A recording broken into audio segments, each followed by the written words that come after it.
The threat that I worry the most about vis-a-vis Europe is not Russia, it's not China, it's not any other external actor. And what I worry about is the threat from within. In Britain and across Europe, free speech, I fear, is in retreat.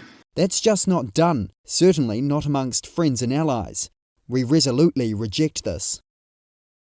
On February 15th, German Chancellor Olaf Scholz sharply criticized U.S. Vice President JD Vance's recent attack on Europe's stance toward hate speech and the far right.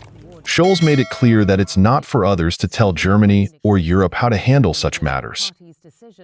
A commitment to never again cannot be reconciled with support for the AfD.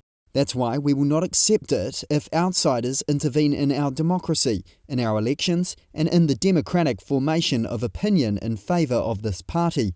That's just not done, certainly not amongst friends and allies. We resolutely reject this.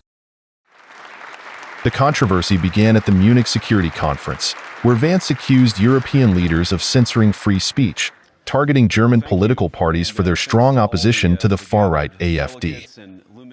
The threat that I worry the most about vis-a-vis Europe is not Russia, it's not China, it's not any other external actor.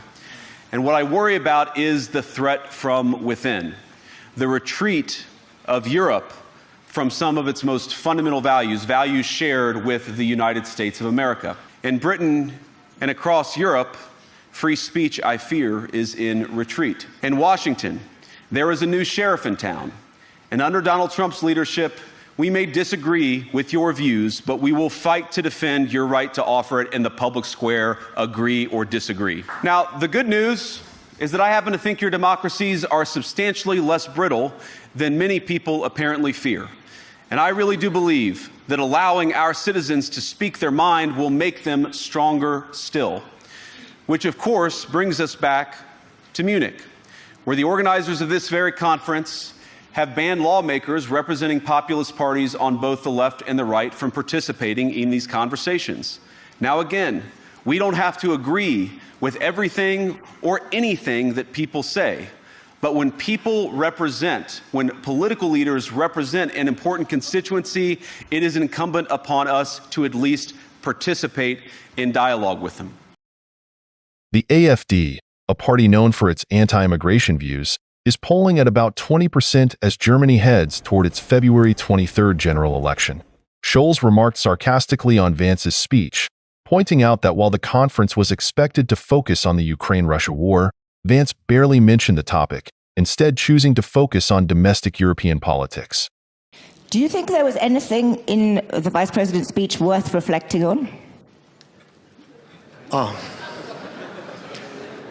You mean all this very relevant as discussions about Ukraine and security in Europe?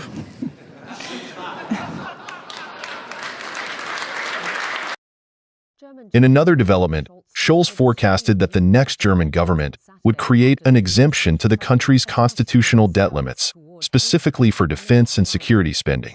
He expressed confidence that the upcoming election results would lead to these adjustments, easing the restrictions of Germany's debt brake policy.